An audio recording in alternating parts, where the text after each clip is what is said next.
Hi, Girish. How are you? Hi, Siddharth. Good and you? Oh, sorry, I couldn't hear you there. Sorry, you broke up for a second there. Oh, okay. No, I was basically asking, hi, how are you? Yeah, good. Thanks. And yourself? Great, man. Yeah, it's good to catch up with you again. It's good to find out what's been happening regarding your private pilot journey and what's been happening with you on the aircraft side. But I'll start with the pilot side of things. What's been the Sure. most exciting flying experience you've had recently? Recently things have been a bit quiet, actually. Busy with my aircraft exams for my commercial license. So studying takes the precedence at the moment. But in the moment, I'm doing my renewal, PPL renewal. So that's been uh, that's been quite fun. Just getting back out there in like the Umkomaas area and stuff. Practicing all those old procedures that haven't done in a while. So that's always fun. How has your confidence and skill as a pilot evolved over the past few months? That's actually an interesting question because as much as I haven't been flying as much, um, knowing that you tend to put more emphasis on prepping before the flight and learning your procedures a bit more than usual. So you kind of are not following your muscle memory as much. You're forcing yourself to relearn those things. And I find that it actually has made me a little bit sharper when it comes to flying. So I recently had a flight last week, practicing some procedures and stuff, and I was expecting to be quite rusty for a lot of stuff, but went great, especially because I prepped extra. So prep is always the most important thing. Like Batman, prep time. All right. Are there any new aircraft you've flown or are hoping to get certified on soon? So I haven't flown anything new recently, but I do have plans to get a rating on an aircraft called Partenavia. So it's a twin engine aircraft and high wing, so a bit interesting. Um, very versatile, very versatile aircraft. Quite often used for like bush flying and things like that. Actually used to be the old Sharks board plane. So yeah, a friend of mine ended up purchasing it, and so we're gonna have some fun getting that thing airworthy again, and yeah, hoping to get my rating on that. What's your go-to destination for a quick flight when you just want to be in the air? So we're actually quite lucky here in KZN. We've got a lot of different options. You've got um, Richards Bay, which is great, although I'm not sure if you can land there at the moment. It's always touch and go with that airport. Um, Drakensberg is awesome, especially during the winter time. Like now is the perfect time to hit Drakensberg, fly to Dragon's Peak. It's a quick flight, it's about 45 minutes. Um, Gorgeous scenery, absolutely gorgeous, going through the mountains and the valleys and all of those places. Especially during winter where the air is just still, everything is just like glass. That's always great. Margate is great as well. Landing at Margate Airport, there's a nice little cafe there. Trip down the coast also always great. Um, Still need to do my flight to Port St. John's. I hear that's also a really lovely spot. Also very close by. I think only an hour and a half to get there. So really awesome. Any of those would be my pick for just a quick flight. Have there been any unexpected challenges or learning moments that stood out? Quite a few, but mostly in the sense of the actual theory side.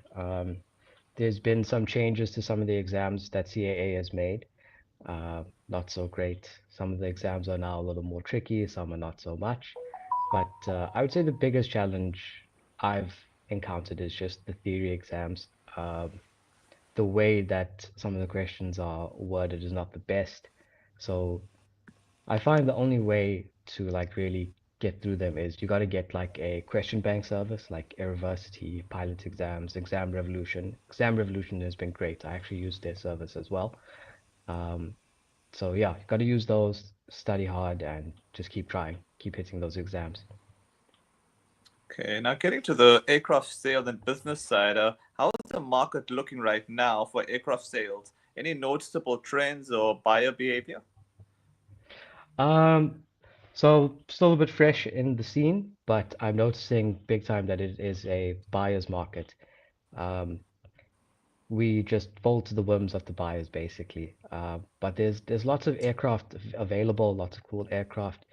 Um, some some of it has been a bit upset by the change to the 12-year rule by CAA, but that's still on the fence. They are going back and forth with that. But yeah, right now it's a buyer's market. So if you want to buy a plane, now's the best time.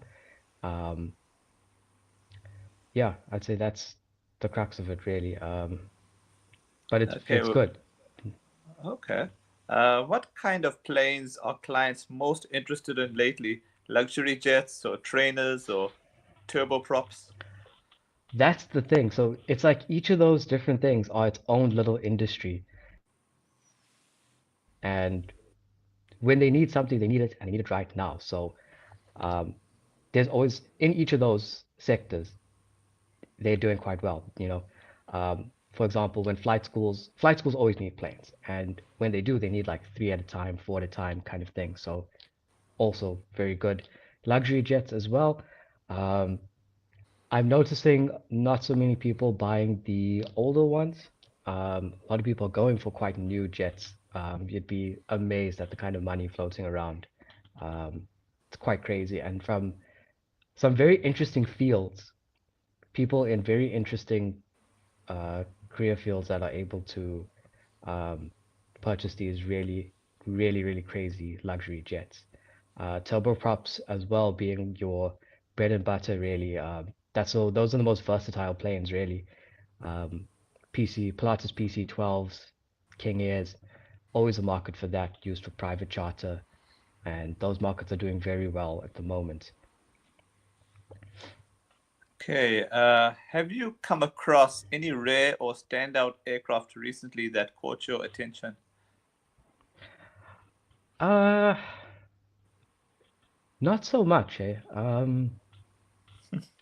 I wouldn't say a lot of rare ones, but looking at some of the specs of these aircraft, I have seen some very standout specs. For example, I actually do have one for sale where it's a Challenger 600 if I'm not mistaken, and it's a bit of an older model, but this plane has a stunning interior. To put it in perspective, the sinks in the bathroom are gold plated. So a very stunning plane, and going for a good price, a very good price as well. So yeah, if anybody is interested, they can get me through my links. I think you've posted them on your channel. Yeah. So yeah, I've got some very stunning aircraft, helicopters as well. Some very awesome helicopters, lots of Bell 407s. Yeah, great helicopters. I think I've got two Gazelles for sale as well.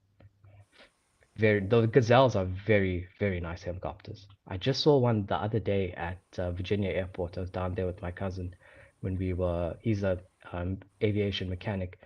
Um, we were taking a look at the sorry, not the Pilatus, the Partenavia for my friend, and there was a red, gorgeous, like a metallic red Gazelle helicopter on the airfield. Stunning helicopter. Okay, how do you balance the technical flying side with the business demands of sales? Um, so For me personally, because I'm not like running like an entire company on myself, I don't have as much responsibility as somebody who is like running their own kind of business. I've got colleagues to do certain parts of the sales and things. There are some deals where I work completely on my own, and then it does become a bit challenging because you just got to manage like it's time management at the end of the Hmm. day. Um, a lot of it is really just making calls and pushing the people to give you the answer, like if the plane is still in maintenance kind of thing, getting the books for the aircraft, like for this part in Avia, getting the books was a bit of a hassle. it was a bit of a confusion about where the books were, who had the books, the log books for the aircraft, and it took me a little bit of time to actually find the books. But now I've got them. I'm working on getting the plane airworthy again, and yeah, should be ready for sale soon. Okay, my final question to you is what's next for you? Any big deals, exhibitions, or milestones you're working toward? I've got a few deals pending, so I can't really say about them. But I think for me now, I'm still focusing mainly on completing a commercial license. I want that to be my next big step. Uh, get even more into the flying, and then also get more into the sales. So with the sales, I'm treating it a little more touch and go. Anything that comes my way, I'm just taking it and seeing how things go. But yeah, you can expect the third stripe for me soon. Okay, all I gotta say the thanks so much for your time and get well soon. Cool, man. Thanks so much. Yeah, always good Take care, man. chatting with you. Take care. Likewise.